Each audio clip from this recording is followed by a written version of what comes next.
Hello students, welcome to my YouTube channel. देखिए, आज हम लोग इकोनॉमिक ऑर्डर क्वांटिटी का एक बहुत ही इंपॉर्टेंट क्वेश्चन लेके आए हैं। ये क्वेश्चन एग्जाम में आ सकता है, ये बहुत ही ज़्यादा इंपॉर्टेंट है। तो पहले आप इस क्वेश्चन को आराम से देख लीजिए। देखिए, यही क्वेश्चन है, इस क्वेश्चन को आप आराम से पढ़ लीजिए, हम भी साथ साथ में पढ़ रहे हैं। क्या लिखा है? A company consume annually 600 kg of chemical. A company consume 600 kg of chemical costing rupees 5 per kg. ठीक है। Placing each order cost rupees 2.5 and carrying cost is 6% per year. ठीक है, per year per kg of average inventory. ठीक है। Find economic order quantity and total inventory cost. देखिए, ये तो हो गया क्वेश्चन का पहला पार्ट। क्या दिया है? A company consume 600 kg of chemical costing 5 पर kg। एक कंपनी है जो कि 600 kg का केमिकल कंज्यूम करता है। एक कंपनी है जो कि 600 kg ऑफ केमिकल को कंज्यूम करता है, उसका प्राइस है 5 रुपीज पर kg। ठीक है। प्लेसिंग ईच ऑर्डर, देखिए यहाँ पर दिया है placing each order. Placing each order मतलब हमारा ऑर्डर कॉस्ट दे दिया है। प्लेसिंग ईच ऑर्डर रुपीज 2.5 मतलब हमारा जो ऑर्डर कॉस्ट है वो 2.5 रुपीज़ है। ठीक है, 2.5 रुपीज़ है। अच्छा, हमारा जो एनुअल कंजम्पशन है वो कितना है? हमारा एनुअल कंजम्पशन है 600 kgs। ठीक है, उसके बाद क्या दिया है?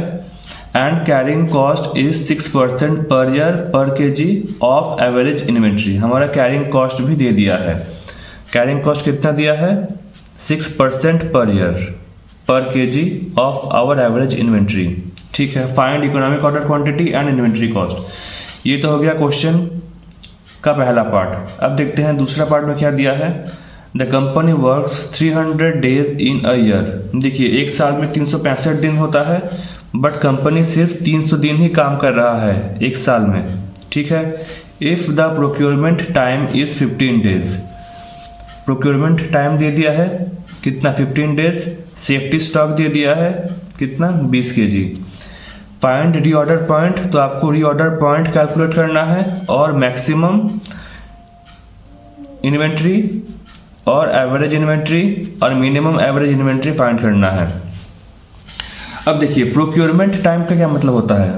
प्रोक्योरमेंट टाइम, देखिए, जितने समय में कंपनी को गुड्स प्रोक्योर करने में लगता है, गुड्स अपने यहाँ रिसीव करने में लगता है, लाने में लगता है, उसे कहते हैं हम लोग प्रोक्योरमेंट टाइम। प्रोक्योरमेंट का मतलब होता है हिंदी में प्राप्त करना। तो जितने समय में कंपनी को गुड्स रिसीव करने में लगता है उसे कहते हैं प्रोक्योरमेंट टाइम। ठीक है। सेफ्टी स्टॉक क्या होता है? देखिए, कंपनी के पास हमेशा एक ऐसा स्टॉक बना रहता है जो कि इन फ्यूचर अगर कोई भी वॉर लग गया या फिर कोई भी फ्लड आ गया या किसी भी कारणवश जो कंपनी का जो प्रोडक्शन है वो बंद ना हो। ठीक है, तो उसके लिए कंपनी अपने पास एक सेफ्टी स्टॉक बनाकर चलता है। कंपनी का स्टॉक इस सेफ्टी स्टॉक से नीचे नहीं होना चाहिए। जब भी कंपनी का स्टॉक इस सेफ्टी स्टॉक तक पहुंच जाता है, इस सेफ्टी स्टॉक के लेवल तक पहुंच जाता है, तब कंपनी क्या करता है? फिर से ऑर्डर देता है। ठीक है। तो प्रोक्योरमेंट टाइम, प्रोक्योरमेंट टाइम का क्या मतलब हुआ? प्रोक्योरमेंट टाइम का मतलब हुआ वो टाइम जिस टाइम पर कंपनी को गुड्स प्रोक्योर करने में अर्थात रिसीव करने में लगता है। वह टाइम जिस टाइम पर गुड्स कंपनी को प्रोक्योर करने में लगता है उसे कहते हैं प्रोक्योरमेंट टाइम। मान लीजिए कंपनी को गुड्स रिसीव करने में 4 दिन का टाइम लगता है, तो हमारा प्रोक्योरमेंट टाइम हो जाएगा 4 दिन। मान लीजिए कंपनी को गुड्स रिसीव करने में 5 दिन लगता है, तो हमारा प्रोक्योरमेंट टाइम हो जाएगा 5 दिन। ठीक है। सेफ्टी स्टॉक, सेफ्टी स्टॉक का मतलब होता है ऐसा स्टॉक जो कि कंपनी के पास हमेशा रहना ही रहना चाहिए। ठीक है। सेफ्टी स्टॉक मतलब ऐसा स्टॉक जो कंपनी के पास रहना ही चाहिए। मान लीजिए इन फ्यूचर में किसी भी कारणवश कंपनी ने गुड्स रिसीव नहीं कर पाया तो क्या होगा? तो इसी सेफ्टी स्टॉक का यूज करके कंपनी गुड्स क्या करेगा? प्रोड्यूस करने लगेगा जब तक कि कोई नया गुड्स रिसीव ना हो जाए। क्लियर है? तो चलिए पहले हम लिखते हैं कि क्या क्या दिया है क्वेश्चन में। पहला दिया था कंपनी कंज्यूम 600 kg, मतलब कंपनी का जो एनुअल कंजम्पशन है वो कितना दिया है? लिखिए गिवन क्या क्या दिया है, एनुअल कंजम्पशन ये हमारा दिया है 600 kg, ठीक है। और क्या दिया है, ये कॉस्ट दे दिया है, कॉस्ट 5 पर kg, मतलब प्राइस दे दिया है, प्राइस ऑफ मटेरियल, प्राइस कितना दिया है 5 पर kg, रुपीज 5 पर kg, ठीक है। और क्या दिया है, और दिया है placing each order cost rupees 2.5, मतलब हमारा बी क्या हो गया, बाइंग कॉस्ट क्या हो गया 2.5, बाइंग कॉस्ट हो गया रुपीज 2.5, ठीक है। तो कैरिंग कॉस्ट क्या होगा, कैरिंग कॉस्ट का परसेंटेज दिया था आपका 6%। 6% किसका लेंगे, 6% लेंगे, हमेशा बताया था हमने कि जो कैरिंग कॉस्ट है हमेशा यूनिट प्राइस पर निकलता है, यूनिट प्राइस, तो ये 5 रुपया, 6% 5 रुपये का हम लोग निकालेंगे, 5 × 6%, ये आपका हो जाएगा रुपीज 0.30। तो पहला क्वेश्चन में दिया है क्या निकालने के लिए, find economic order quantity and total inventory cost. तो जैसा कि क्वेश्चन में दिया है, पहला क्या निकालना है, इकोनॉमिक ऑर्डर क्वांटिटी निकालना है और टोटल इन्वेंट्री कॉस्ट निकालना है। तो पहले लिखिए economic order quantity, economic order quantity, formula क्या बताया था, 2 × A × B अपॉन C √ यहाँ पर A कितना है, A है आपका 600 kg, B है आपका 2.5 रुपीज, C है आपका रुपीज 0.30, ठीक है।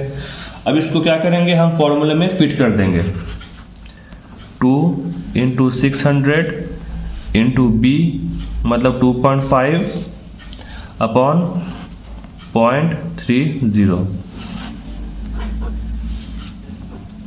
ठीक है, इक्वल्स टू, ये पॉइंट हटेगा नीचे से, ऊपर से भी पॉइंट हट जाएगा, 25 हो जाएगा, पॉइंट एक घर पहले था, मतलब नीचे 10 का मल्टीप्लाई करेंगे, और नीचे से ये जो पॉइंट था 0.30, मतलब 2 घर पहले पॉइंट था, अर्थात ऊपर 100 से मल्टीप्लाई कर देंगे, ये हो गया। अब 0 0 काटिए, 3 से काटेंगे तो 2 बढ़ जाएगा, क्या आया हमारे पास, 2 × 2, ये 200 है, इंटू 25, ठीक है। इसको सॉल्व कर लेंगे तो कितना होगा, ये 400 हो जाएगा, 400 × 25, मल्टीप्लाई कीजिए,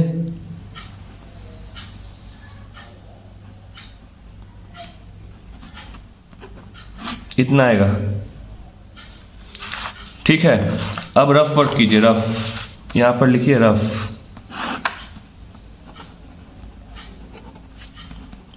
10,000 √ कितना जीरो है, 1 2 3 4, 4 जीरो है, तो 4 बार 10 लिखिए, ये हो गया √ ये एक पेयर, ये दूसरा पेयर, यहाँ से एक 10 आया, यहाँ से एक 10 आया, तो 10 × 10 हो जाएगा हमारा, EOQ आ गया 100 kgs। ये था हमारा क्वेश्चन का पहला पार्ट, ठीक है। EOQ आ गया हमारा 100 kgs। अब क्या बोला है निकालने के लिए, अब बोला है टोटल इन्वेंट्री कॉस्ट निकालने के लिए, तो चलिए निकालते हैं।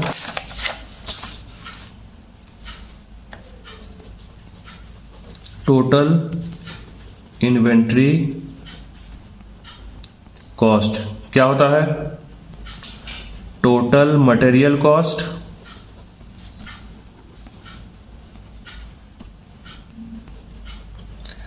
टोटल कैरिंग कॉस्ट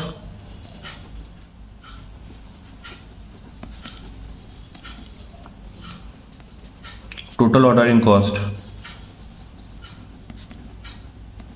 यही होता है, ठीक है, यही होता है। तो टोटल मटेरियल कॉस्ट का फॉर्मूला क्या होता है? A into P, A into P. Total carrying cost का फॉर्मूला क्या होता है? ए इंटू बी अपॉन क्या होगा? Economic order quantity, E O Q, ठीक है। अच्छा, अब टोटल ऑर्डरिंग कॉस्ट का क्या मतलब होता है?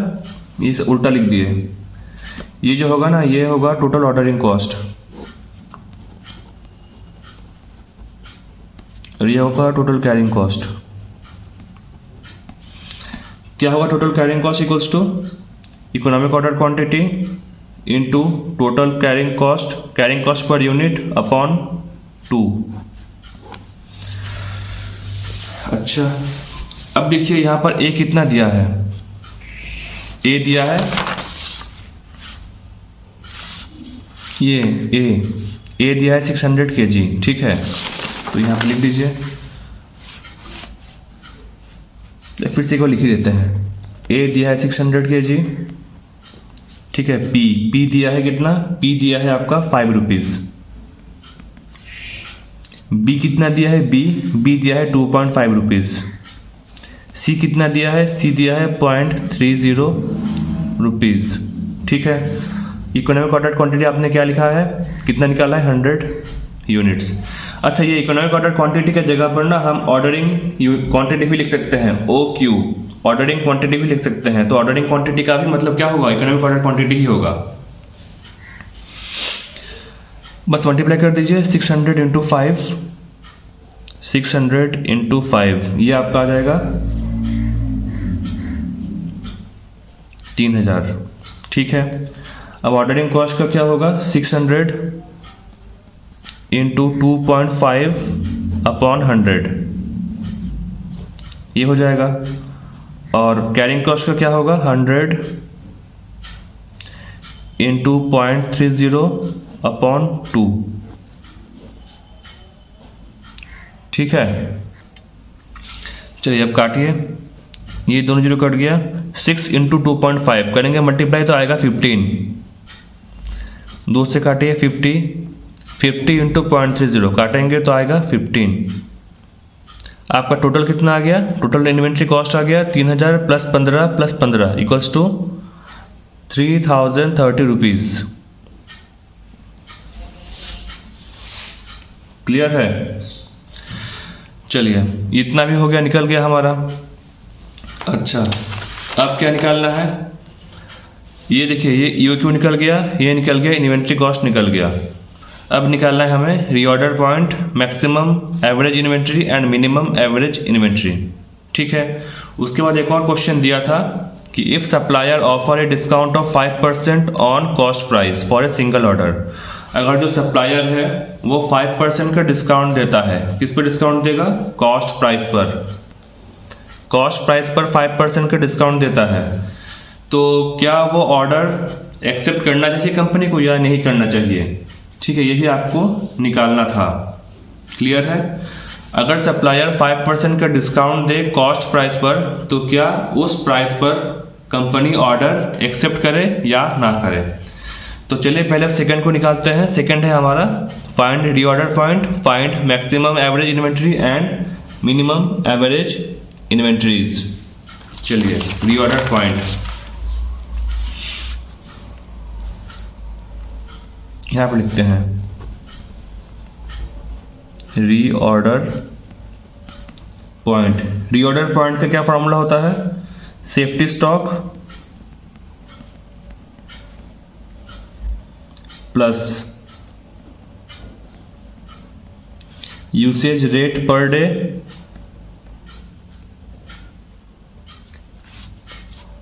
इनटू लीड टाइम, ये इसका होता है फॉर्मूला। सेफ्टी स्टॉक कितना दिया है? सेफ्टी स्टॉक दिया है हमारा 20। यूसेज रेट पर डे कितना दिया है? इसको निकालना पड़ेगा, 600 डिवाइड बाई 300। ये 600 क्या था? ये 600 था हमारा एनुअल कंजम्पशन, ठीक है। और ये 300 क्या था? ये 300 था हमारा, ये 300 वर्किंग डेज ऑफ कंपनी। हमने बताया था ना कि एक साल में 365 दिन होता है, बट कंपनी क्या है, बस 300 दिन ही काम करता है। देखिए यहाँ पर लिखा है, ये company works 300 days in a year. Company एक साल में 300 दिन ही काम करता है, कार्य करता है। तो यहीं से हमने 300 को यहाँ से ले लिया। यहाँ पर यूसेज रेट पर डे, देखिए अगर 600 यूनिट हम डेली कंज्यूम करते हैं और हम 300 दिन काम करते हैं, तो यूसेज रेट क्या होगा, 600/300। ये हो गया इंटू 15। लीड टाइम दिया था, लीड टाइम 15 दिया था। चलिए ये करेंगे, हमारा कितना आएगा, 20 + 30, 3 × 6, 15 × 2 30। आ गया हमारा 50 kg। 50 kg है हमारा रीऑर्डर पॉइंट। ठीक है, अब दिया है मैक्सिमम स्टॉक और मिनिमम स्टॉक निकालना है। मैक्सिमम स्टॉक, मैक्सिमम स्टॉक का फॉर्मूला होता है safety stock plus economic order quantity. Safety stock दिया है 20, इकोनॉमिक ऑर्डर क्वांटिटी हमने निकाला है 100, तो हमारा हो जाएगा 120 kg। मैक्सिमम स्टॉक मतलब कंपनी को इस लेवल तक स्टॉक मेंटेन करना है मैक्सिमम बस, और इससे ज़्यादा अगर कंपनी स्टॉक मेंटेन करेगा तो उसको क्या होगा, तो उसको खर्चों में उसका ज़्यादा इंक्रीज कर जाएगा। Like ordering cost, storage cost, इन सभी कॉस्ट में ज़्यादा इंक्रीज कर जाएगा। तो अगर कॉस्ट में इंक्रीज करेगा तो कंपनी को ज़्यादा मुनाफा यानी कि प्रॉफिट नहीं हो पाएगा। इसीलिए हम लोग मैक्सिमम स्टॉक को लिखते हैं। मैक्सिमम स्टॉक मतलब मैक्सिमम लेवल जहां तक कंपनी अपने स्टॉक को मेंटेन करता है।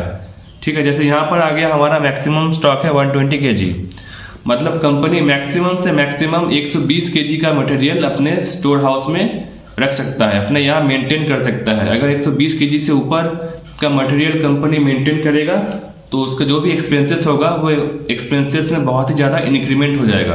अगर खर्चों में बढ़ोतरी हो गया तो क्या होगा, कंपनी का प्रॉफिट क्या हो जाएगा, स्लो डाउन हो जाएगा, मतलब कम हो जाएगा। ठीक है, अब आता है average stock. Average stock formula क्या होता है, safety stock plus economic order quantity upon 2। Safety stock दिया है 20, EOQ हमने निकाला है 100/2, तो ये हो जाएगा 20 + 50 = 70 kg। एवरेज स्टॉक हमारा आ गया 70 kg। क्लियर है, इतना हम लोगों ने निकाल लिया। देखिए मैक्सिमम स्टॉक मतलब वो स्टॉक जो कि कंपनी मैक्सिमम अपने पास रख सकती है। अगर कंपनी इससे ज़्यादा स्टॉक मेंटेन करेगा तो कंपनी को लॉसेस होगा। लॉसेस कैसे होगा, कंपनी के जो भी ऑर्डर कॉस्ट है या फिर कैरिंग कॉस्ट है या फिर स्टोरेज कॉस्ट है, ठीक है, इन सभी कॉस्ट में बढ़ोतरी हो जाएगा, बढ़ जाएगा। तो इसीलिए कंपनी को एक मैक्सिमम लेवल तक ही स्टॉक मेंटेन करने की नीड होती है। ये आ गया। अब हम बढ़ते हैं अपने थर्ड क्वेश्चन की तरफ।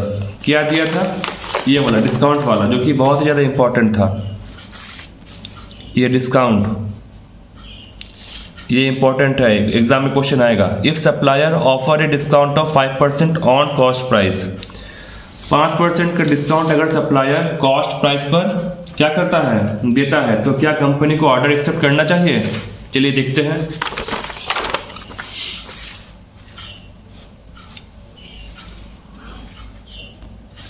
देखिए, should company accept the offer, SHOULD होगा। क्या क्या हमें दिया गया है, हमें दिया गया है ए यानी कि एनुअल डिमांड। कितना था एनुअल डिमांड, कितना था हमारा 600। ठीक है, पी कितना दिया है 5 rupees. B buying cost 2.5, C carrying cost 0.30। ठीक है, अब देखिए डिस्काउंट दिया गया था 5%। 5% किस पर देना है? 5% देना है प्राइस पर, यानी कि कॉस्ट प्राइस पर। तो डिस्काउंट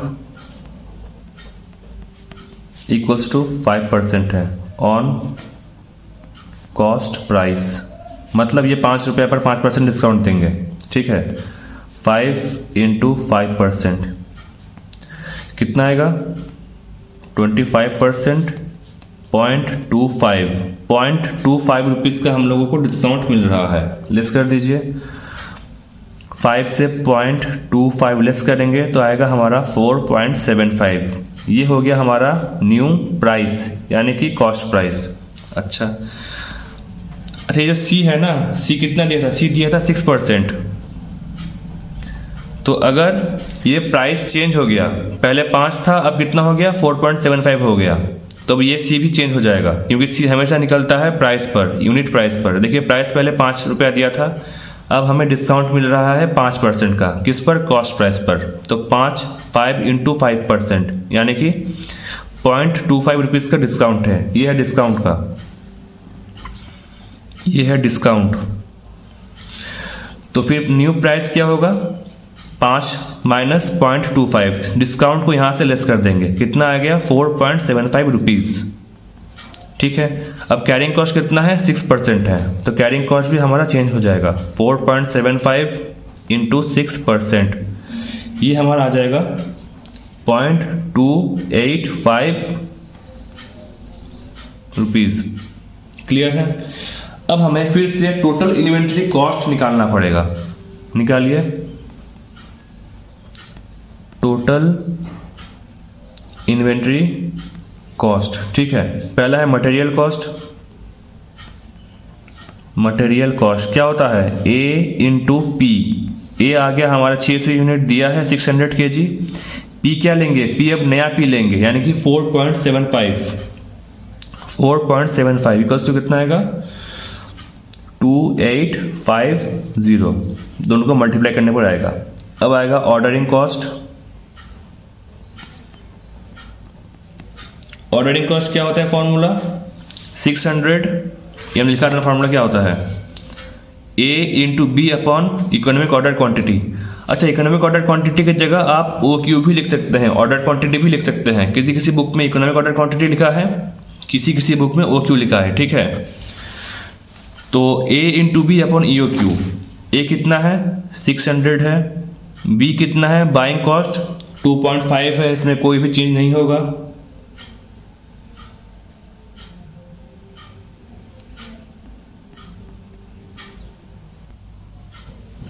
हाँ, तो एक चीज का ध्यान रखिएगा। देखिए यहाँ पर हम लोगों ने निकाला था टोटल इन्वेंट्री कॉस्ट। ठीक है, टोटल इन्वेंट्री कॉस्ट ये हमने निकाला था on the basis of EOQ। ठीक है, जब हम टोटल इन्वेंट्री कॉस्ट निकालेंगे on the basis of EOQ, ध्यान से सुनिए, जब हम टोटल इन्वेंट्री कॉस्ट निकालेंगे on the basis of EOQ, तो यहाँ पर EOQ लिखेंगे जैसा कि हमने लिखा है, और यहाँ पर भी क्या लिखेंगे? EOQ लिखेंगे जैसा कि हमने लिखा है। जब हम निकालेंगे total inventory cost on the basis of EOQ, ठीक है, तो हम लिखेंगे इकोनॉमिक ऑर्डर क्वांटिटी यहाँ पर, और यहाँ भी लिखेंगे इकोनॉमिक ऑर्डर क्वांटिटी। ये क्वेश्चन में क्या दिया है? क्वेश्चन में दिया है find economic order quantity and total inventory cost. मतलब क्या है? मतलब ये है कि आपको इकोनॉमिक ऑर्डर क्वांटिटी निकालना है और टोटल इन्वेंट्री कॉस्ट निकालना है बेस्ड ऑन EOQ। क्लियर है? क्वेश्चन में दिया है EOQ निकालिए एंड टोटल इन्वेंट्री कॉस्ट निकालिए। मतलब हमें EOQ निकालना है और निकालना है क्या? Total inventory cost. किस पर based on economic order quantity. ठीक है, इसीलिए हम यहाँ पर इकोनॉमिक ऑर्डर क्वांटिटी लेंगे। जब हम ऑर्डरिंग कॉस्ट निकालेंगे तो A × B अपॉन EOQ लिखेंगे। Economic order quantity. जब हम लोग कैरिंग कॉस्ट लेंगे, कैरिंग कॉस्ट जब निकालना होगा तब क्या लेंगे, economic order quantity into carrying cost per unit upon 2। क्यों? क्योंकि हम टोटल इन्वेंट्री कॉस्ट निकाल रहे हैं बेस्ड ऑन EOQ, इसीलिए यहाँ पर EOQ लेंगे, यहाँ पर भी EOQ लेंगे। अब देखिए जो क्वेश्चन का थर्ड पार्ट है, ये वाला सप्लायर वाला पार्ट है। Supplier, if supplier offer a discount of 5% on cost price for a single order, for a single order, मतलब हमें क्या निकालना है, total inventory cost, total inventory cost based on single order. यहां पर जो लेंगे ऑर्डरिंग कॉस्ट में, ऑर्डरिंग कॉस्ट क्या होता है, यहां पर देखिए हमने फॉर्मूला लिखा है A into B upon EOQ। तो यहां पर EOQ के जगह हम लिख देंगे, यहां पर EOQ के जगह हम लेंगे 600 पूरा। क्लियर है? देखिए यहां पर हमने क्या लिया था, टोटल ऑर्डर कॉस्ट में हमने यहां पर लिया था 100 यूनिट, जो हमारा EOQ आया था वो। ठीक है, ये कब लेंगे, तभी लेंगे जब total inventory cost on the basis of EOQ। जब डिस्काउंट का क्वेश्चन करेंगे, डिस्काउंट वाला, तो total inventory cost based on single order, तो यहाँ पर EOQ की जगह लेंगे हम 600 पूरा एनुअल डिमांड। ये ध्यान रखिएगा आप लोग, काटिए आएगा आपका 2.5। अब कैरिंग कॉस्ट, कैरिंग कॉस्ट क्या लिखे थे formula, A into B upon, ये है carrying cost, economic order quantity into carrying cost per unit upon 2। ठीक है, फिर यहाँ पर क्या लेंगे, यहाँ पर लेंगे ऑर्डर क्वांटिटी एनुअल डिमांड। यहाँ पर इकोनॉमिक ऑर्डर क्वांटिटी लिए थे 100 यूनिट, यहाँ पर क्या लेंगे, यहाँ पर लेंगे 600 यूनिट, 600 इंटू 0.28। 0.28 कहाँ से आया, ये वाला 0.285 कैरिंग कॉस्ट अपॉन 2, कितना आएगा 85.50, 85.50। तीनों को ऐड कर दीजिए, कितना आएगा 2938 रुपीज आ जाएगा आपका total inventory cost based on a single order. ठीक है, फिर से बता रहा हूं, total inventory cost based on the economic order quantity. तो यहाँ पर हम ऑर्डरिंग कॉस्ट में EOQ लेंगे और कैरिंग कॉस्ट में EOQ लेंगे। ठीक है, जब हम ये निकालेंगे total inventory cost based on single order, discount वाला क्वेश्चन करेंगे, तो डिस्काउंट वाले क्वेश्चन में यहाँ पर 600 एनुअल डिमांड लेंगे, यहाँ पर 600 एनुअल डिमांड लेंगे, इकोनॉमिक ऑर्डर क्वांटिटी नहीं लेंगे, ध्यान रखिएगा। देखिए यहाँ पर जब हम इकोनॉमिक ऑर्डर क्वांटिटी के बेसिस पर निकाल रहे थे टोटल इन्वेंट्री कॉस्ट, तो टोटल इन्वेंट्री कॉस्ट आया था आपका 3030 रुपया। बट यहाँ पर जब हम निकाल रहे हैं ऑन ए सिंगल ऑर्डर के बेसिस पर, मतलब डिस्काउंट के केस में आ रहा है आपका 2938 रुपीज। मतलब कौन सा कम है, ये वाला कम है, तो इसीलिए कंपनी को ऑर्डर एक्सेप्ट करना चाहिए। ठीक है, तो ये बहुत इंपॉर्टेंट क्वेश्चन है, ये बहुत इंपॉर्टेंट क्वेश्चन है। वीडियो को 2-3 बार देखिएगा, अगर नहीं समझ में आया तो फिर हमें मैसेज कर दीजिएगा, तो फिर मैं इसी पर एक और वीडियो बना दूंगा। मेरा फ़ोन नंबर है 9696594602। इसमें व्हाट्सएप या फिर मैसेज कर दीजिएगा, या फिर वीडियो के ही नीचे कमेंट लिख दीजिएगा कि सर नहीं समझ में आया, तो फिर से हम इस क्वेश्चन को दोबारा फिर एक्सप्लेन कर देंगे। बट ये क्वेश्चन बहुत इंपॉर्टेंट है, एग्जाम में आएगा, खासकर ये वाला पॉइंट आप ध्यान रखिएगा। Total inventory cost on the basis of EOQ and total inventory cost on the basis of single order. ठीक है, थैंक यू। आज के लिए बस इतना ही, थैंक यू।